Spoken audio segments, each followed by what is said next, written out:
Welcome back everyone. In this video I'm going to show you how to turn a boring wall from this to this. Now even if you choose any of the many other colors and types of wood boards you can use for this style of accent wall, this video will help you with your planning and all the steps on how to DIY install one.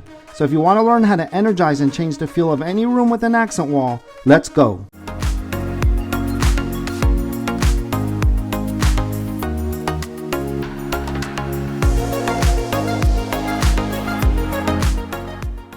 Let me take you back in time briefly and show you how this room has transformed and why I decided to add an accent wall. When my daughter became a teenager, we decided to move her to the bigger spare bedroom because it has a bathroom. So I remodeled the room starting with the bathroom, changing the door to a pocket door. I gutted half of it and removed the tub, reworked the plumbing, and installed a porcelain finished shower base instead of a tub. To jump ahead, I tiled around the window, added glass doors, shelves, a vanity with drawers, and a new toilet of course. Here's the finished pocket door from inside. Here's a shot from when it was finished. I even put a vanity mirror cabinet so she can have a place for her small items. Then I moved into her bedroom, painted it the color she picked, installed new laminate flooring with upgraded baseboards. Of course I did the closet floors too, and you can watch a video on my channel how I installed an Allen & Roth wood closet system from Lowe's in here. Here's a shot of the pocket door from the outside. Adding it made the bathroom feel twice as big. I added crown molding around the room, more on that in a second. But I just wanted to add something extra in the room to give it some pizzazz. So that's why I wanted to try an accent wall on this back wall. At Home Depot they had these two choices on display at time of filming. This color gray weathered wall boards that I didn't go with because it was too close to the look of the flooring she chose. These are some choices they had at Lowe's. Take note, this video will help you no matter which of these choices or colors you prefer. They all install in similar fashion you will see me do soon. We went with the mixed colors weathered wood accent boards from Home Depot. Here's a shot of the different stain colors through the packaging. Now my plan A was to cover the whole back wall from floor to ceiling. But I'll explain later why I changed my mind, but I want to show you the steps in case you want to cover the whole wall. Look how the board is thicker than the crown molding. It sticks past by a little bit and I didn't think that would look right. Now look how this fits. See how the crown molding is thicker than the boards? Let me show you how I did that. At Lowe's, I bought these 1/4 inch pieces of wood. They are 3 feet long, so I had to buy 4 of them. Let me show you how I installed them to the crown molding. I took wood glue and I just put a line of glue down one side and placed a wood square right to the edge of the crown molding that touches the wall, not the ceiling. Then I took 4 trigger clamps and secured the square wood tight to the crown molding, gave it a baby wipe to clean up any extra glue that squeezed out, and waited until the glue dried. Then after a quick sand and paint, I installed them. Here's a shot from the side, and another one once that back wall crown molding piece was completed. I just cut the excess off. Now once again, see how the crown molding is thicker than the board? So now that the back wall's crown molding is ready for the boards to touch, let me show you how I solved the transition to the baseboards. At Lowe's I bought these 1/2 inch by 1/2 inch cove pieces of wood. Let me show you how I would use these. On the floor at Lowe's, I simulated my idea to see how it would look and I liked it. Here's what it will look like on the wall. I'll shoot some brad nails where the studs are to install them. Here's a shot how I use my laser to line up my nail locations to the stud. I'll show you how I use magnets to identify the stud locations in this video soon. Here's a shot after I painted the back wall with some brown paint I already had from when I painted my living room and dining room. I thought the brown earth tone color would work to camouflage the cracks in the wood boards. More on that later. Here's a close-up shot after I installed the cove pieces. I used white caulk and white paint to finish the look and install. Now here's how I mark the pencil lines where the stud locations are, so I know where to shoot the nails to install the boards. I use 2 magnets to find the screws the drywallers use to install the drywall, and then I shoot my laser lining it up with the 2 magnets. Then I take my yardstick and draw my pencil line on the laser line. Now that I have the whole back wall stud locations marked, let's go to the next step. So I take my laser and I hit the left bottom of the crown molding, and then I look at where I'm hitting on the right side checking for my level, and it's a 1/2 inch off. I want to see next from the bottom to the top how off I am. So I take my Bosch laser measure and I take a measurement from the baseboard to the crown molding on the right side and compare it to the left side, and I'm getting the exact 1/2 inch difference. Next, just to get an idea where to start for the top boards, I take 2 pieces of board and flip-flop them all the way down to determine once I get to the bottom row where I would end up. I don't want to be left with a small sliver when I get to the bottom. So I take that measurement and I split the difference. I make that mark and use my level to draw a line. Then I take my laser and hit that line. I will use that line to cut the top row to adjust for the 1/2 inch it's off. I measure where the right and left of the top board hits the crown molding and cut it accordingly on an angle. Now take a look at the top row. It's cut to size accounting for the 1/2 inch difference, but still looking like full pieces of board. The next rows are all level now, so I won't have an issue as I get to the bottom. One more thing to take note. See how you can see the brown wall through the cracks? This high up, this doesn't matter, but down low it might. Now as I was completing the rows, I was standing back imagining what it would look like when it was completed. I just felt it was too much wood for this small of a room, not the look I was going for. I left this footage in again in case it helps you if you want to do the whole wall. So I'm going to fast forward the removal so we can get to the project finally and install the accent wall. You see, my method of installing these boards are easily reversible. I don't use a ton of adhesive you will see on other videos to attach the boards to the wall. Styles change and you will see how I purposely installed this accent wall to be reversible without a lot of damage to the wall or texture, and this removal's proof. A little spackling filling in the nail holes and it's like they were never there.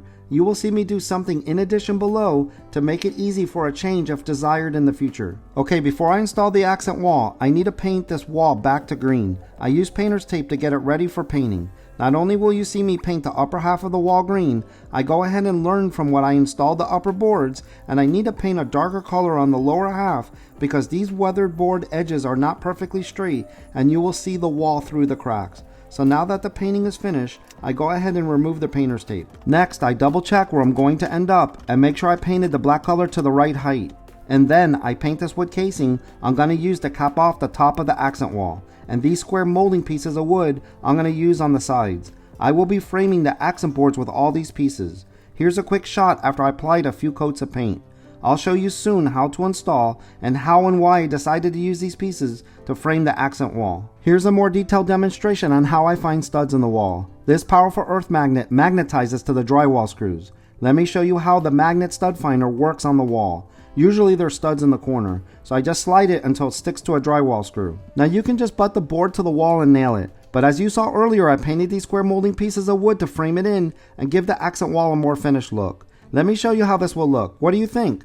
I personally think it looks better this way, and there's one more reason why I'm framing it I'll explain later. You just shoot some brad nails to secure it. So next, because I repainted the walls, I have to remark my stud locations to make it easy to locate them as I attach the accent boards. So I again use my magnets to find the drywall screws and then shoot my laser lining up the two magnets. Then, like you saw me before, take my yardstick and line it up with the laser and draw my pencil line. Here's a shot so you can see how the pencil line shows up just enough to find it on the black painted wall, and if you look carefully you can pick it up between the boards.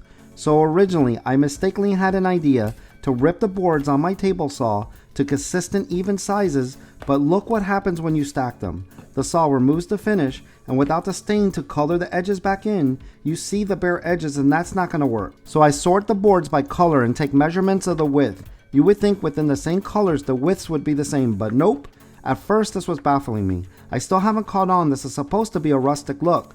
My OCD was stressing because I like things even and consistent, and these boards are all different sizes. In addition, check out this one doesn't even lay flat to the wall. Okay, here we go finally. Let's get the first board on the wall. I start shooting the nails lined up with my pencil lines. Uh-oh, what was that? I shoot two more at the end of the board, and one of the nails either hit a knot on the board or a drywall screw in the wall, and didn't go all the way in. So I use my pliers and joint knife to protect the boards and pull it out. Attempt number 2, the nail shoots in. I place the second board, check my level, and shoot my nails. When I get a few rows up, I figure out a better way to keep the boards level that I will show you. Now for the third board, I need to cut it to size. I just place it and mark my line while holding it in place. I bring the board to my saw, use my triangle square to draw my line up my cut, and make it. Back at the wall, I try it and it's not fitting. I take a closer look to see what's wrong. See how my cut wasn't straight? Take a look. So I cut it straight and try again. Look how this bottom board is not as wide. Like I mentioned, I figure out in a few rows how to level and even out these boards better. I feel like this whole project so far has been going backwards before going forward.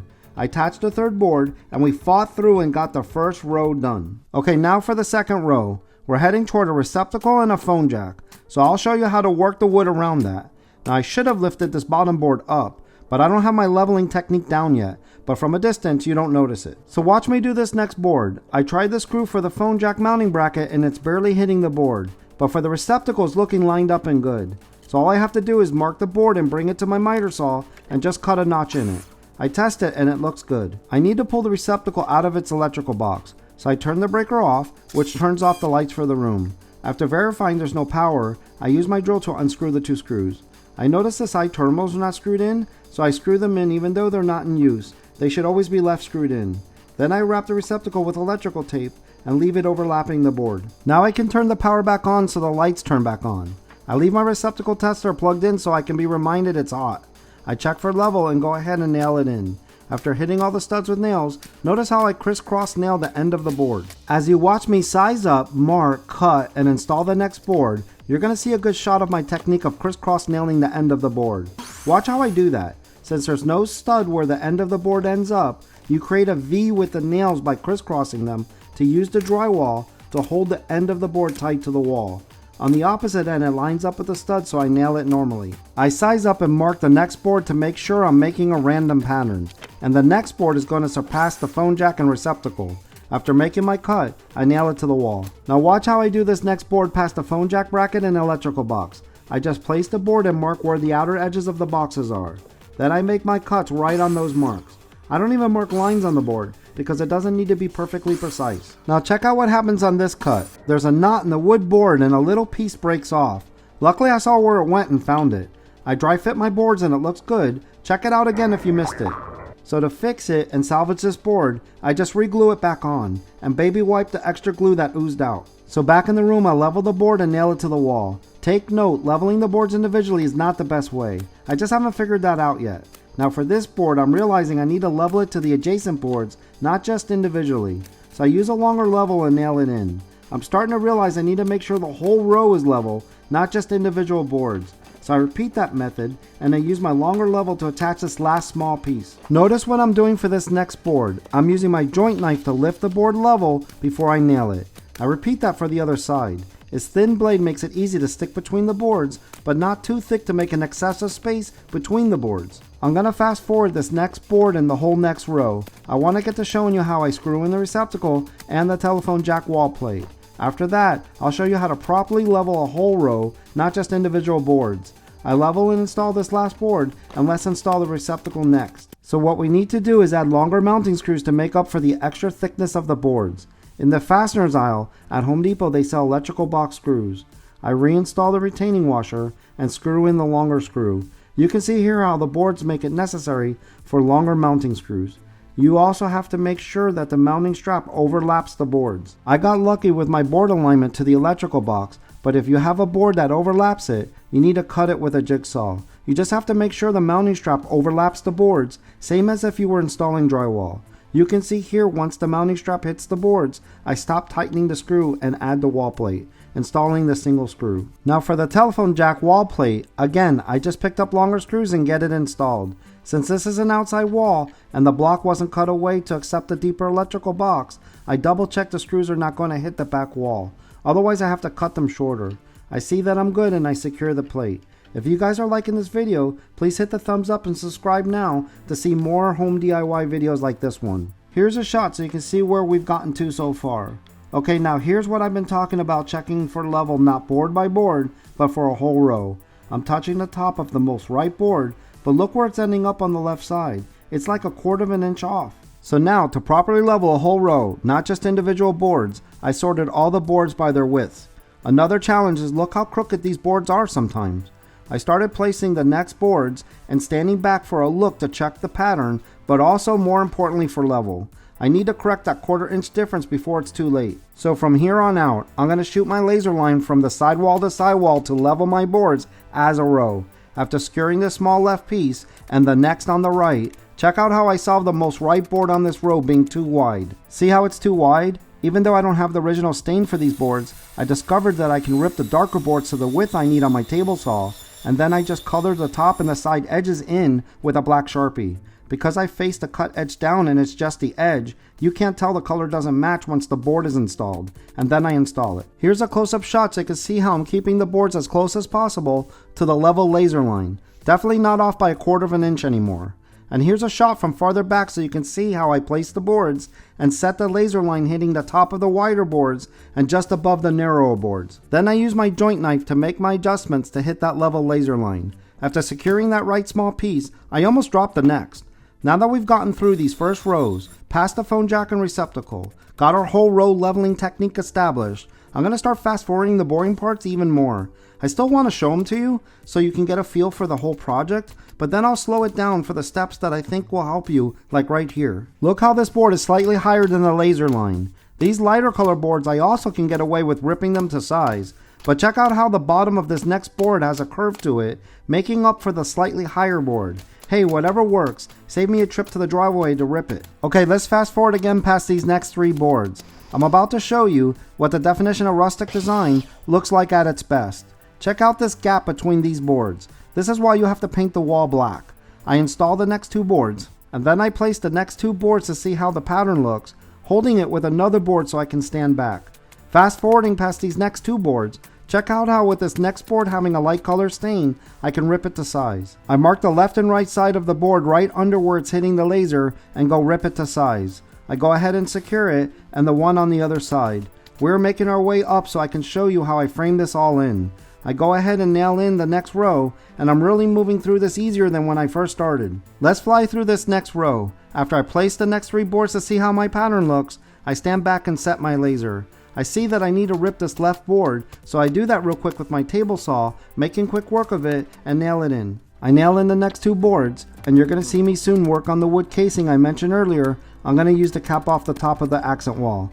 After cutting the most right piece, I color the edge with a Sharpie and nail it in. One of the nails splintered the wood, so I clean it up with a screwdriver, and we're 1 row away. As you can see, my sort pile's getting low. I next remove the side pieces of wood so I can take a measurement for the wood casing. Now there are ways to measure this perfectly with a measuring tape by measuring 10 inches out, let's say, then coming back the other way to that mark and adding the 2 together. See how this is hard to determine?